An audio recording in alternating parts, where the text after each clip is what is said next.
Faana mana keessan teessanii karaa televezyiinii Afirii Heelzii barnoota keessan hordofaa kan jirtan barattoonni kun biiroo barnoota bulchiinsa magaalaa Finfinneetiin qophaa'ee kan isinii dhiyaatu barnoota baayoloojii kutaa 7ffaati.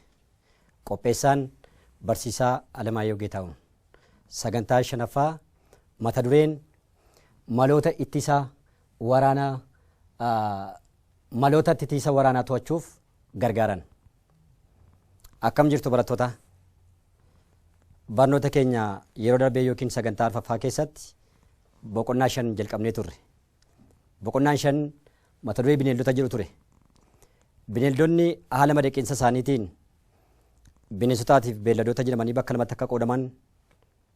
Beelladota jechuun kanneen namaa waliin madaqanii mana keessa jiraatan.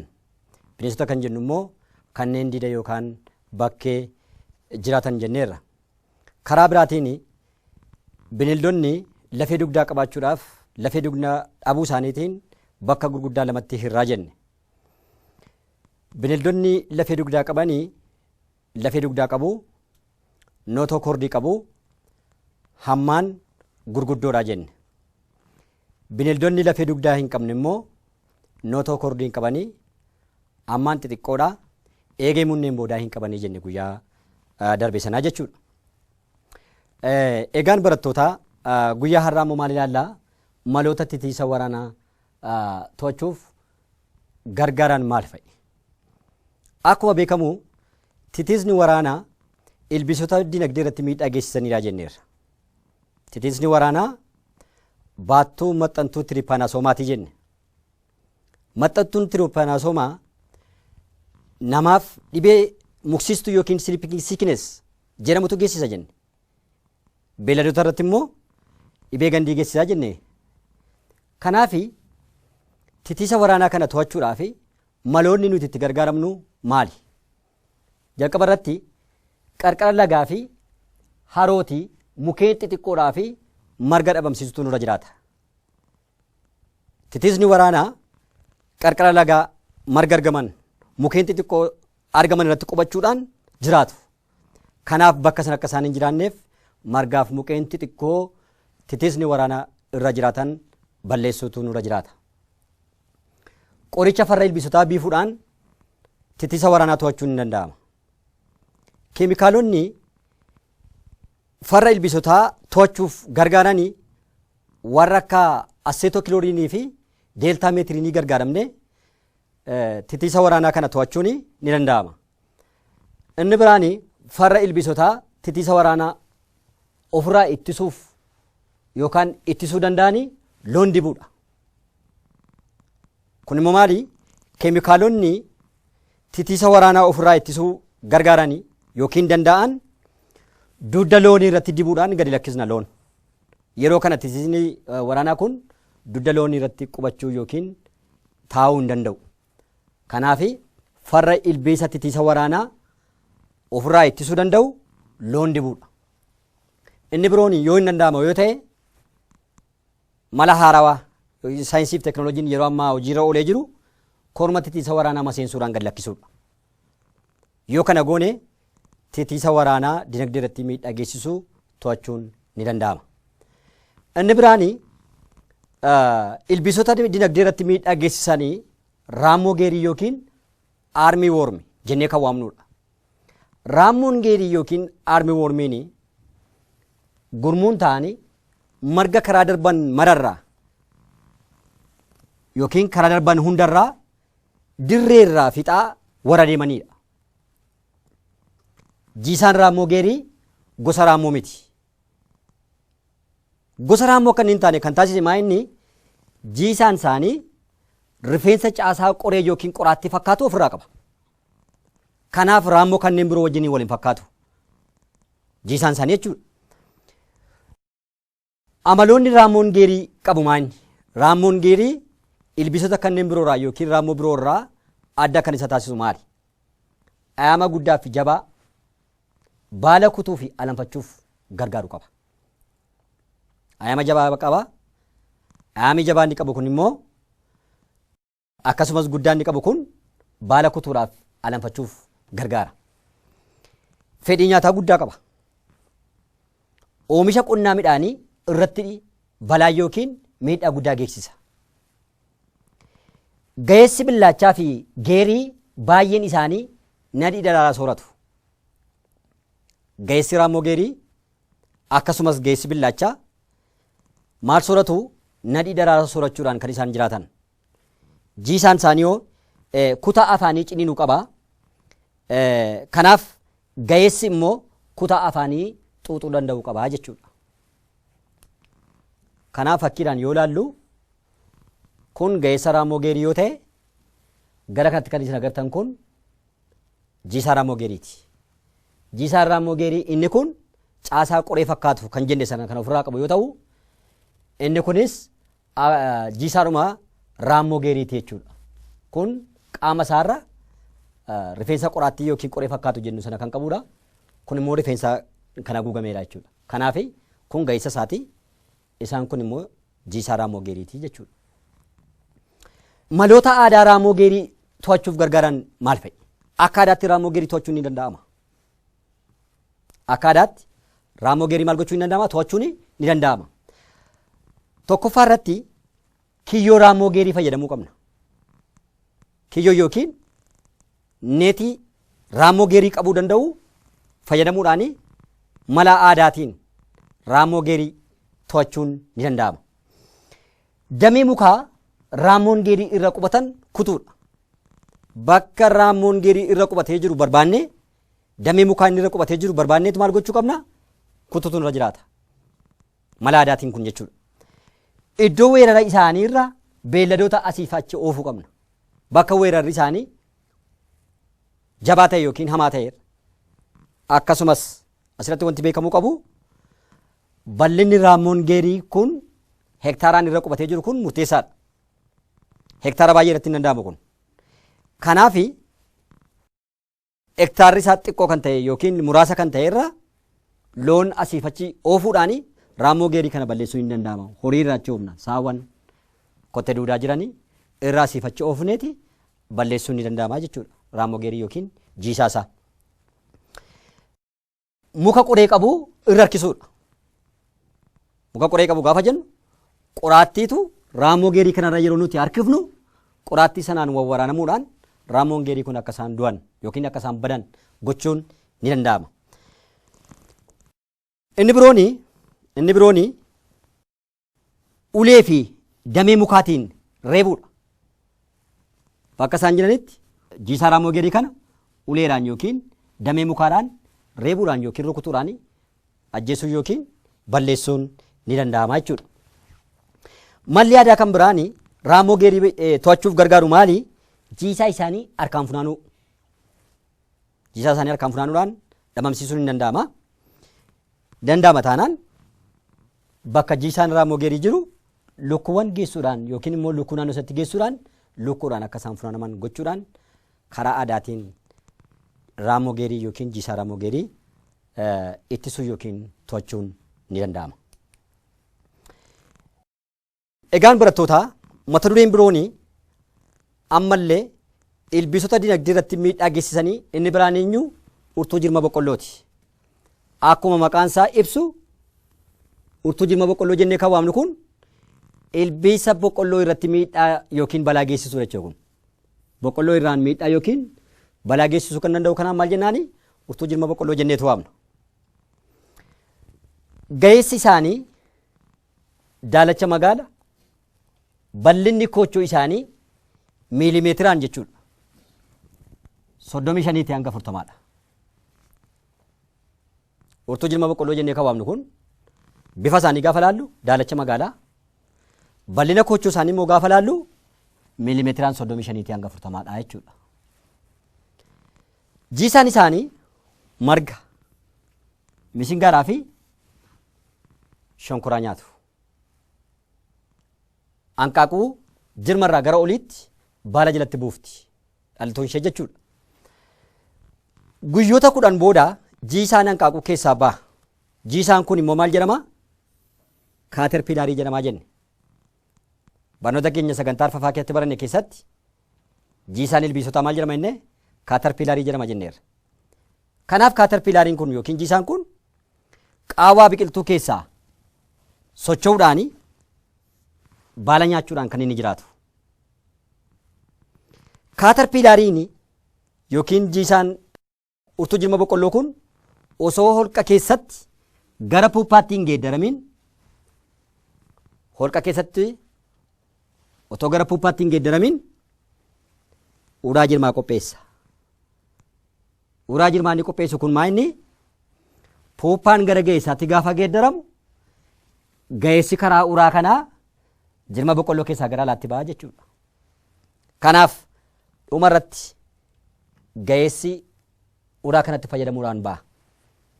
As fakkiidhaan yoo ilaallu kun jiisaadha. Jiisaa jirma keessa jirudha. Jiisaan jirma keessa jiru kun gara puuppaatti osoo hin geeddaramin uraa jirmaa qopheessa inneera. Uraa jirmaa kana keessatti puuppaan kun gara ga'eessaatti erga geeddarame booddee karaa uraa jirmaa kanaa ga'eessi gara alaatti ba'a jechuudha. Kanaafi urtuun jirma boqqolloo illee ilbiisota miidhaa dinagdee irratti geessisan keessaa isaan tokkodha jechuudha. Egaan barattoota mata dureen biroon nuti ilaallu ilbiisota gamtaati. Ilbiisota gamtaa jennee kanneen nuti waamnu kun warra kamiidha? Hawaasummaadhaan yookiin gurmuun waliin kan jiraataniin ilbiisota gamtaa jennee waamna. Hawaasummaan yookiin gurmuun kan jiraataniin. Ilbiisonni gamtaa gurguddoon eenyu fa'i? Kanniisa dammaa, reerma, soonsa, mixii, goondaan ilbiisota gamtaatiif fakkeenya gaarii ta'u jechuudha. Qoodinsi hojii ilbiisota gamtaa itti fufeensa jireenya gurmuu isaaniitiif wabiidha. Akkas jechuun ilbiisonni gamtaadhaan yookiin hawaasummaadhaan jiraatan gurmuu isaanii keessatti ga'ee hojii mataa isaanii danda'an qabu jechuudha. Kanaaf qoodinsi hojii kun immoo itti fufiinsa jireenya isaaniitiif yookaan itti fufiinsa jireenya gurmuu isaaniitiif wabiidha jechuudha. Amaloonni ilbiisonni gamtaa waliin qaban, ilbiisonni gamtaa hundi waliin qabanii maali? Maaliin wal fakkaatu ilbiisonni gamtaa? Fakkeenyaaf kanniisa damaa warri jennu, rirma warri jennu, soonsa warri jennu, mixii jennee kan waamnu, goondaa jennee kanneen nuti waamnu kuni maaltu wal isaan fakkeessa? Amalli wal isaan fakkeessu maaliin? Tokkoffaa uummata bal'aa yookiin gurmuudha. Gurmuun jiraachuudha. Uummata bal'aa ta'anii jiraachuudha. Kan biraan mana jireenyaa wal xaxaati. Mana jireenyaa wal xaxaa gaafa jennu manni jireenyaa isaan hojjetatan wal xaxaadha. Kunuunsa ilmoolee irratti wal fakkaatu. Akkaataa itti dhalattoota isaanii kunuunfatan irratti wal fakkaatu. Tooftaa ittisa gurmuu. Miseensota gurmuu isaanii akkamittiin ittisanii waliin jiraachuu akka danda'an tooftaan isaanii ittiin gurmuu isaanii to'atan wal fakkaata. Inni birooni gamtaan socho'u. Gamtaan socho'u irratti wal fakkaatu. Odeeffannoo walii dabarsuu irratti akkaataa isaanii ittiin odeeffannoo waliif dabarsan wal fakkaata. Karaa biraa qoodinsa hojii ga'ee hojii walii kennan irratti ilbiisonni gamtaa amaloonni kun wal isaan fakkeessaa jechuudha. Isaan kana keessaa ilbiisota gamtaa keessaa inni nuti amma ilaallu kanniisa dammaati. Kanniisni dammaa ilbiisa gamtaan jiraatu ta'ee damma kan oomishuudha. Hojiin isaa damma oomishuudha. Gamtaan kan jiraatu jenneerra. Kanniisni yookiin gurmuun kanniisaa gartuulee kanniisaa sadii qaba. Gurmuun kanniisaa tokko gartuulee kanniisaa meeqa qaba? Sadii qaba. Isaanis mootii, kanniisa mootii, kanniisa kormaa yookiin waabee, kanniisa dalagduuti. Kanaaf gurmuun kanniisaa tokko gartuulee kanniisaa sadii qaba inni. Eenyu fa'i inni? Kanniisa mootii, kanniisa kormaa fi kanniisa dalagduudhaa jenne. Bu'aawwan kanniisa irraa argaman maal? Kanniisa irraa bu'aan nuti argannu maal? Damma, jeelii mootii, gagaa, kanniisa, pirooppoolsii fi bu'aawwan kanniisaa gurgurachuudhaan galii argamu. Kana jechuun maallaqa jechuudha. Maallaqa jechuudha. Jarreen kana eenyurraa arganna? Kanniisa irraatu arganna. Damma kan jennu, jeelii mootii kan jennu, gagaan maali kan jedhu immoo matolee keenya itti aanurra jira jechuudha. Achirratti ilaala tokko tokkoon isaanii immoo. Kanaaf fakkiidhaan gaafa laallu kanniisni mootii kana fakkaatti, kormaa yookiin waabeen sana fakkaata. Kanniisa dalagduu jennee kan waamnu immoo fakkiidhaan gaafa laaltan kana fakkaata jechuudha. Kanniisni mootiin kanniisota biroo irraa maaliin adda taati? Kanniisa mootii jennee kan waamnu kun isheen kun jechuudha. Kanniisota warra hafan waabee yookiin kormaa fi dalagduu irraa yookiin kanniisa kunuunsituu irraa maaltu adda godha? Isaan kana laalla. Wanta adda isaan godhu maal? Gaagura tokko keessa jechuudha. Tokko qofatu jiraata. Gaagura tokko keessa yookiin gurmuu kanniisaa tokko keessa kanniisa mootii tokko qofatu jira.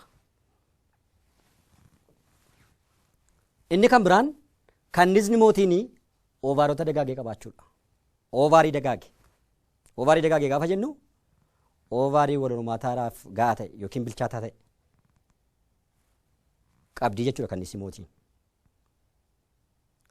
Hanqaaquu isheen hanqaaqxu yookiin killee isheen buuftu gara kanniisota birootti guddachuu danda'u jechuudha. Kanaaf oovaarii dagaagee qaba yookiin dagaagee qabdii jechuudha. Kanniisni mootiin umuriin ishee waggaa 3 hanga 5 jiraachuu dandeessi. Yoo xiqqaate waggaa 3, yoo guddate immoo waggaa 5 jiraachuu dandeessi jechuudha. Quunnamtii saalaa korma hedduu waliin geggeessiti. Mootiin tokkittiin ishee kanniisa kormaa yookiin kanniisa waabee hedduu waliin geggeessiti. Umurii guutuus gabbatteeti kan isheen turtu. Umurii guutuu gabbattee turti. Guyyaatti hanqaaquu hanga 2,000 buusti. Kanniisni mootii tokko guyyaa tokkotti hanqaaquu hanga 2,000tti buusti. Hanqaaquu isheen buustu hanqaaquu gabbataa wal hormaataaf ta'u yookiin horuuf ta'uudha jenneerra. Sababiin isaa maaliif? Oovaarii dagaagee qabdi jenneerra waan ta'eef jechuudha dura. Inni birooni hanqaaquu irraa uumamuudhaaf guyyoota 16 fudhata. Yoo akka tasaa kanniisni mootii gurmuu kanniisaa sana keessa hin jirtu, du'aan isa ta'u sababa biraatiin hin jirtu yoo ta'e, kanniisni dalagduuni jiisaa jiran keessaa tokko filachuudhaan mootii waan jedhamu sooruudhaan kanniisa mootii kan biraa argachuuf guyyoota meeqatti fudhata? Guyyoota 16 fudhata jechuudha. Kanaaf hanqaaquu irraa uumamuudhaaf kanniisni mootiin guyyoota 16 itti fudhata jechuudha. Guyyoota 16 fi jeelii mootii kanniisa soortuudhaan sooramuudhaan sana booda mootiin jirre bakka bu'uu dandeessi jechuudha. Inni birooni hanqaaquun gabbate dhaltuu yookiin kanniisa dalagduu ta'a. Dhaltuu yookiin kanniisa dalagduu ta'a. Hanqaaquun hin gabbanne immoo gara kormaatti guddata. Kana jechuun hanqaaquu isheen buustu keessa hanqaaquun hin gabbanne jiraachuu danda'a. Kan gabbate gara kanniisa dalagduutti yookiin gara kanniisa soortuu jennutti. Hanqaaquun hin gabbanne immoo gara kanniisa kormaa yookiin gara kanniisa waabeettitu guddata. Mootiin yeroo duutu yookiin yeroo horuu hin dandeenye kanniisni dalagduun jiisaa filachuudhaan soorata jeelii mootii jedhamu sooruudhaan akka isheen sooratu gochuudhaan mootii biraa uumu akkuma jalqaba isinii kaase jechuudha. Jalqaba maal jennee kanniisni mootiin tokko hanqaaquu irraa uumamuudhaaf guyyaa 16tti fudhataa jenneerra. Kanaaf yeroo mootiin hin jirretti yookaan yoo isheen duutu mootii kana bakka buusuudhaan yookaan mootiin yeroo isheen horuu hin dandeenyetti mootii biraa bakka buusuu yoo barbaadanii kanniisni dalagduun yookiin soortuun jiisaa jiran keessaa filachuudhaan jeelii mootii sooranii kanniisa mootii kan biraa bakka buufachuu danda'u jechuudha. Kanaaf fakkiidhaan gaafa laaltan mootiin seelii gagaa keessatti hanqaaquu yeroo isheen buustu dalagduun jiisaa yeroo soortu jiisaan guddina dhumaarra yeroo ga'u dalagduun seelii gagaa yommuu isheen cuftu jiisaan gara puuppaatti yommuu jijjiiramu kanniisni ga'eessi seelii gagaa keessaa yommuu ba'u jechuudha. Asirratti kan ilaallu kun maanni adeemsa guddina kanniisa dammaati. Jalqabaa eessatti akka hanqaaquu mootiin hanqaaquu buustu hanqaaquun sun dalagduudhaan yeroo sooramtu hanqaaquun kun immoo yeroo gara jiisaatti geeddaramu jiisaan kun immoo yeroo seelii gagaatiin cufamu gara puuppaatti yeroo geeddaramu puuppaa keessaa gara ga'eessaatti yeroo baatu jechuudha. Inni birooni kanniisa tokko kanniisa dalagduu kan jechisiisu immoo maali? Kanniisni kun kanniisa dalagduudha kan jennu amala akkamii qabdi? Hunduu dhaltuudha. Garuu wal horuu hin danda'an. Kanniisni dalagduu hundi isaanii dhalaadha yookiin dhaltuudha wal horuu hin danda'an jechuun maseenaa jechuudha. Waqtii gannaa ji'oota 4 hanga 9 jiraatu. Wal bukkee qabnee gaafa laallu gaamma kanniisni mootiin waggaa 3 hanga 5 jiraatu jenneerra. Kanniisni dalagduun garuu waqtii gannaa ji'a 4 hanga 9 waqtii bonaa immoo yeroo hojiin itti baay'atu waan ta'eef umurii isaanii yoo baay'ate 7 qofaa jechuudha. Ganna ji'a 4 hanga 9 jiraatu jenneerra yeroo bonaa immoo 7 qofaa jiraatu kanniisni dalagduudha. Kanniisonni gaagura keessaa hedduun isaanii dalagdoota. Lakkoofsaanii kanniisonni gaagura keessatti argaman dalagduudha jechuudha. Gaagurri tokko yeroo gannaa kanniisa 20,000 hanga 30,000 yeroo bonaa immoo 60,000 hanga 80,000 qabaata. Kun sababa mataa isaa danda'e qaba. Yeroo gannaa nyaata gahaan argatanii akkasumas rooba ulfaataatiinis lakkoofsi isaanii xiqqaachuu danda'a. Yeroo bonaa garuu wal hormaataa fi haalli mijataan ni jira. Daraaraa adda addaa waan argachuu danda'aniif soorata gahaa waan argataniif lakkoofsi isaanii daran ni dabalaa jechuudha. Kanaaf gaagura tokko keessa yeroo gannaa kanniisa 20,000 hanga 30 yeroo bonaa immoo 60,000 hanga 80,000 jiraatu jechuudha gaagura tokko keessa. Kanniisni dalagduun yeroo jireenya ishee keessatti akkuma umuriin dabalaa deemu ga'ee hojii adda addaa raawwatti kanniisni dalagduudha. Umuriin isaanii gaafa dabalaa deemu ga'een hojii isaaniis dabalaa deema. Kana jechuun maal jechuudha? Asitti ilaallu. Fakkeenyaaf guyyaa tokko hanga 3tti seelii gagaa qulqulleessuu fi ho'isuu keessatti ga'ee qabu. Umurii isaanii keessatti jechuudha. Guyyaa 3 hanga 6tti jiisaa guddatan sooru. Guyyaa 6 hanga 10 jiisaa xixiqqoo sooru. Guyyaa 8 hanga 16tti dammaaf poolenii kanniisa dirree irraa fuudhu. Kana jechuun kanniisni dirree gaafa isaan poolenii fidan warri gaagura keessa jiran immoo isaan harkaa fuudhu jechuudha. Guyyoota 12 hanga 18tti gagaa fi seelii ijaaru. Guyyaa 14 booda karra eeguu nadhi daraaraa fi poolenii xuuxu. Hubattanii barattoota? Maal jedhe jalqaba irratti ga'een kanniisa dalagduudha umurii isaanii faana maal ta'a deema jennee dabalaa deema jenne. Kanaaf umurii isaanii faana ga'een hojii isaanii dabalaa deemaa jechuun kan jennu isa kanaafiidha jechuudha. Isa kanaafidha. Inni birooni kannisni dalagduuni hanqaaquu keessaa hanga baanitti guyyoota 21tti fudhata. Barattoota amma kan wal bukkee qabnee ilaalaa jirru maa inni kannisa mootii maal tadda godhaa?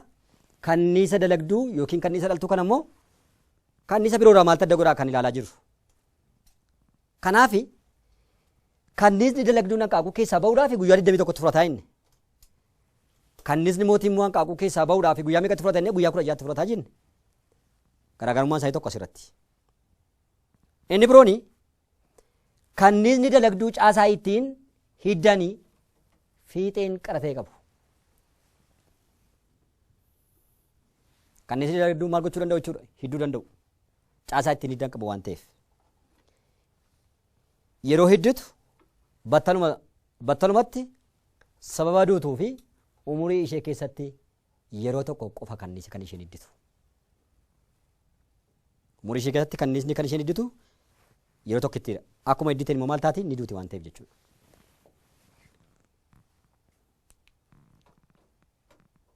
Inni birooni kannisni dalagduu haala kamiin odeeffannoo dabarsiti? Kannisni dalagduun odeeffannoo kan isheen ittiin dabarsitu haala kamiin?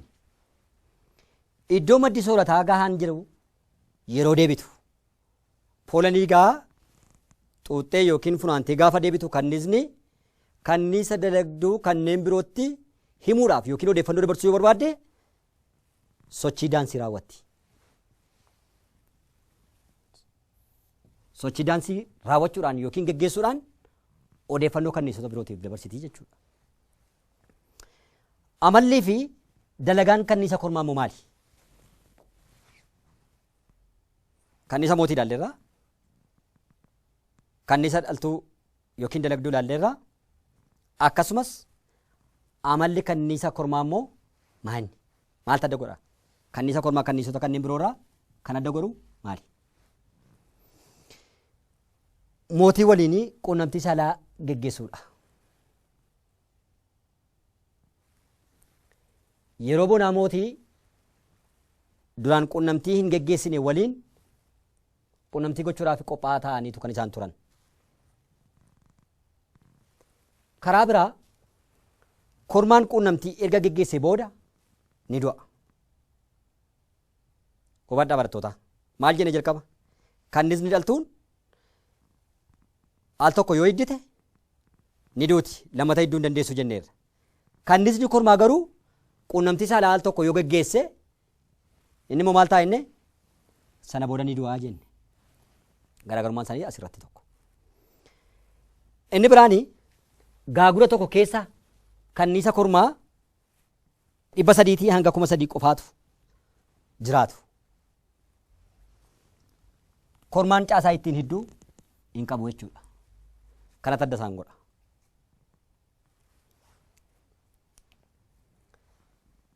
Maloota horsiisa kanniisaa. Tolee egaa barattoota barnoota keenya guyyaa har'aa goolabuudhaa fi qabxiilee ijoo guyyaa har'aa waliin baranne irra isinii deebi'a. Al tokko na caqasaa. Ilbiisota gamtaa jennee kanneen nuti waamnu warra hawaasummaan yookiin gurmuun jiraatanidha inni. Fakkeenyaaf kanniisa dammaa, reelma, mixii, soonsa, goondaa fa'aa inni. Isaan kun immoo amaloota wal isaan fakkeessuu qabuu jenne. Amaloonni wal isaan fakkeessan yookaan ilbiisota gamtaa wal isaan fakkeessu maa inni? Uummata bal'aa yookiin gurmuu, mana jireenyaa wal xaxaa, kunuunsa ilmoolee, tooftaa ittisa gurmuu, gamtaan socho'uu, odeeffannoo walii dabarsuu, qoodiinsa hojiitii jenne. Kanniisni dammaa ilbiisota gamtaa keessaa tokkodha. Gurmuun kanniisaa gartuulee kanniisaa 3 qabaa jenne. Isaanis kannisa mootii, kormaa fi dalagduudhaa jenne. Bu'aawwan kanniisaa kanarraa argannu maa inni? Damma, jeelii mootii, gagaa, kanniisa, piroopolsii akkasumas galii yookiin maallaqaa inni. Kanniisni mootii kanniisa biroorraa maal adda godhaa? Gaagura tokko keessa tokko qofaa ta'uu, waggaa 3 jiraachuu, oovaarii dagaagee qabaachuu, guyyaatti hanqaaquu hanga 2,000tti buusuu, Hanqaaquu gabbattee dhaltuu yookiin kanniisa dalagduu ta'a. Hanqaaquun hin gabbanne immoo kanniisa kormaa yookiin waabee akka ta'u. Mootiin yeroo duutu yookaan immoo yeroo warooruu hin dandeenye maal taati? Kanniisni soortuun yookiin dalagduun jiisaa filachuudhaanii jiisaa sana jeelii mootii sooruudhaan guyyaa 16 booda kanniisa mootii bakka buufachuu akka isaan danda'an yaalirraa. Kanniisni dalagduuni kanniisota kanneen biroo irraa maaltu adda godha kan jedhuuf immoo tokko hundi isaanii dhaltuudha. Garuu wal horuu hin danda'ani maseena inni. Waqtii gannaa ji'a 4 hanga 9 jiraatu. Waqtii bonaa waan hojiin itti baay'atuuf yoo xiqqaate 7 6 qofa jiraatu jenne. Kanniisonni gaagura keessa hedduun isaanii dalagduudha. Kana jechuun gaagura tokko keessa yeroo gannaa kanniisa dalagduu 20,000 hanga 30,000 yeroo bonaa 60,000 hanga 80,000 jiraachuu danda'a jenna. Kanniisni dalagduun yeroo jireenya ishee keessatti akkuma umuriin dabalaa deemuun gaheen hojii isaanii dabalaa deema kan jedhu chaartii kanarratti isinii ibseera. Kanniisni dalagduun hanqaaquu keessaa hanga baanitti guyyaa 21 akka itti fudhatu waliin ilaalleerra. Inni biraani kanniisni dalagduu haala kamiin odeeffannoo dabarsiti kan jedhuuf sochii daansii geggeessuun odeeffannoo gamtaa ishee yookiin gurmuu isheetiif dabarsuu akkasiin dandeessu ilaalleerra. Kanniisni kormaa amalli qabu immoo maali? Tokko mootii waliin quunnamtii godhaa. Yeroo bonaa immoo kanniisota kanneen biroo wajjin quunnamtii gochuudhaaf qophaa'aa ta'ee tura. Mootiin quunnamtii saalaa eega raawwatee booda ni du'a jenneerra. Kanniisni kormii gaagura tokko keessa 300 hanga 3,000 ta'uu jenneera lakkoofsi isaanii. Egaan barattoota barnoota keenya kan guyyaa har'aa asuma irratti goolabna. Mana keessan teessanii karaa foddaa televezyiinii Afirii Heelzii barnoota keessan hordofaa kan jirtan. Dhibee COVID-19 yeroo ammaa biyya keenya Itoophiyaa keessatti babal'ataa jiru irraa of eeguun dirqama keessani. Innis harka keessan bishaan qulqulluuf saamunaan dhiqattanii osoo hin dhiqatin afaan, funyaaniif ija keessan hin qaqqabatina. Manaa hamma danda'ametti hin bayinaa. Yoo baatanis maaskii afaanii godhachuu hin dagatina. Bakka namoonni itti baay'atan yoo rattan hamma isin danda'ametti fageenya isiniif nama kan biroo gidduu jiru haga meetira 2 kan ta'u eeggachuudhaani fayyummaa keessan mirkaneeffadhaa. Nagaan tura.